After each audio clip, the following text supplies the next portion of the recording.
Konnichiwa, Japan fans. In today's show, we are going to be talking about a very important ingredient in selling.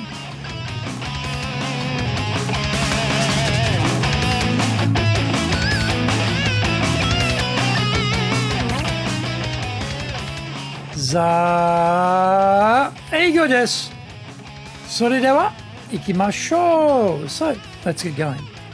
This is the 4th year of the Sales Japan Series podcast. We're broadcasting around the world from the Beverly Hills of Japan, Minato-ku here in downtown Tokyo. It is Chic Central. I'm your host, Dr. Greg Story, your corporate coaching and training guide committed to your success, the president of Dale Carnegie Training Japan, the best-selling author, Japan Sales Mastery and Japan Business Mastery. In this podcast, I want to help you survive COVID-19. We are not being sponsored by LivSim, but we value your privacy, which is why we have our podcast hosted by LivSim. Unlike many other hosting organizations, LivSim have a strict policy that does not allow access to your private information by anyone. Here is our daily podcast lineup on iTunes. Mondays, the Cutting Edge Japan Business Show. Tuesday, the Presentation Japan Series. Every second Tuesday, the Business Tatsujin no Oshie Show. Wednesdays, the Sales Japan Series. Thursdays, the Leadership Japan Series. And every second Thursday, the Business Pro Podcast Show. Fridays, the Japan Business Mastery Show podcast. Saturdays, Japan's top business interviews. Now, this is episode number 213. We are talking about sell with passion. We often hear that people buy on emotion and justify with logic. The strange thing is, where is this emotion coming from? Most Japanese salespeople speak in a very dry, grey, logical fashion, expecting to convince the buyer to hand over their dough. I am a salesperson, but as the president of my company, also a buyer of goods and services. I've been living in Japan this third time continuously since 1992. In all of that time, I am struggling to recall any Japanese salesperson who spoke with emotion about their offer. It is always low energy, low impact, talking all the time. There are no questions and just a massive download of information delivered in a monotone delivery. As salespeople, our job is to join the conversation going on in the mind of the buyer. But it's also more than that. The buyer's mental meanderings won't necessarily have the degree of passion we need for them to make a purchasing decision. So we have to influence the course of that internal conversation they are having. This is where our own passion comes in. I always thought Japanese people were unemotional before I moved to Japan the first time in 1979. The ones I had met in business in Australia were very reserved and quite self-contained. They seemed very logical and detail-oriented. After I moved here, I realized I had the wrong information. Japanese people are very emotional in business. This is related closely to trust. Once they trust you, they have made an emotional investment to keep using you. No one likes to make a mistake or fail. And the best way to avoid that is to deal with people you can trust. How do you know you can trust them? There is some track record of reliability there that tells you the person or company you are dealing with is a known quantity that will act predictably and correctly every time. The problem with this approach, though, is that you will only ever be able to sell to existing accounts. What about gaining new customers? You have no track record, no predictability as yet. When you meet a new customer, they are mentally sizing you up, asking themselves, can I trust you? Naturally, a good way to overcome the lack of track record is to create one. Offer a sample order or something for free. This takes the risk out of the equation for the person you are dealing with.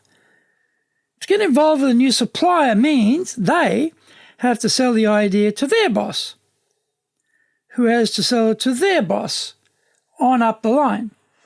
No one wants to take the blame if it all goes south. A free or small trial order is great risk containment tactic and makes it easy for all parties concerned to participate in the experiment. Find out more. We come back from the break.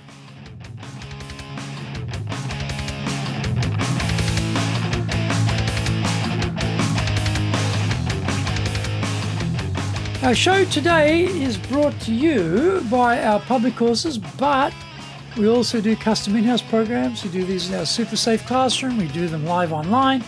We do them in Japanese. We do them in English. Today's show is sponsored by, on the 4th of December, in our Professional Leadership Series, we're looking at innovation. On the 8th of December, we'll be doing a course on human relations and communication skills. On the 11th of December, we'll have another one in our Professional Leadership Series on analyzing problems and making decisions. Get my best-selling books, Japan Sales Mastery. This is the Bible for selling in Japan, and Japan Business Mastery. Both are available on Amazon. Check out our website, enjapan.dalecarnegie.com. If you like learning by watching videos, then we have over 1,000 for you at Japan Dale Carnegie TV on YouTube. We release 3 TV shows every week on YouTube. The Cutting Edge Japan Business Show, that's a premiere business show in Japan, comes out every Monday. Fridays, we have the Japan Business Mastery Show. Saturdays, we release Japan's top business interviews. This is where I interview leaders from SMEs all the way up to the corporate captains of an industry on one topic, that is to say, leading in Japan. Every second Thursday, we release the Business Puro Television Show. Don't forget, you can email me at greg.story@dalecarnegie.com.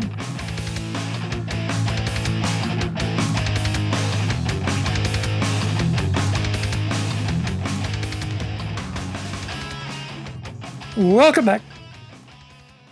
The other success ingredient is passion for your product or service. When the buyer feels that passion, it is contagious, and they are more likely to give you a try to at least see if there's some value to continue working with you. When he was in his mid-20s, my Japanese father-in-law started a business in Nagoya and needed to get clients.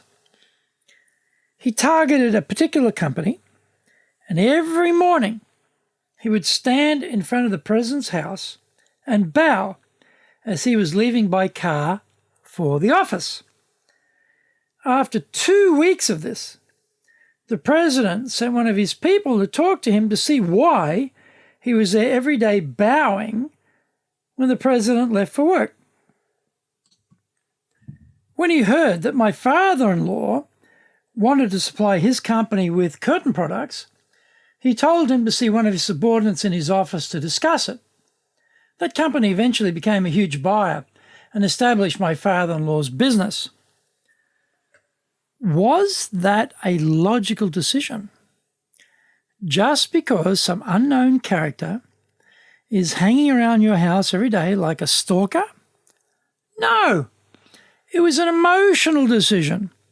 What my father-in-law was showing the president was his passion, belief, commitment, discipline, patience, seriousness, earnestness, and guts. That is a pretty good lineup for a new supplier in order to be given a chance. We need to remember that buyers are wanting to know our level of belief in what we are selling. The way we express that is through our passion and commitment to the relationship and the product or service we supply. Is our demeanor showing enough passion without it seeming fake or contrived?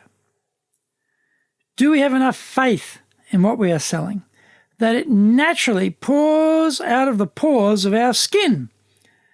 Are we painting strong enough word pictures to get the buyer emotionally involved in a future involving what we sell?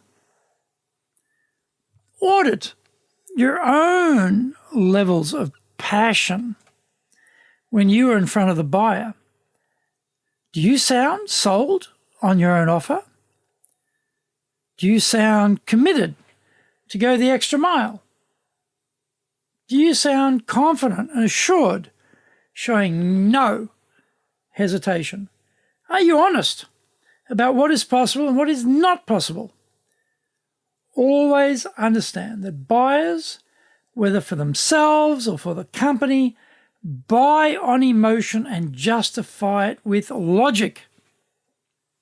Make sure you can supply that emotional requirement as well as the strong rationale for them to buy your offer.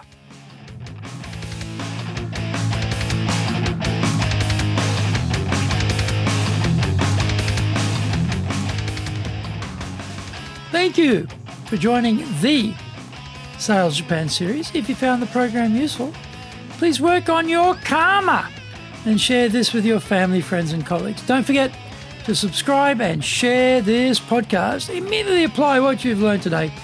Go out there and survive. Remember, I'm your corporate coaching and training guy, committed to your success here in Nippon.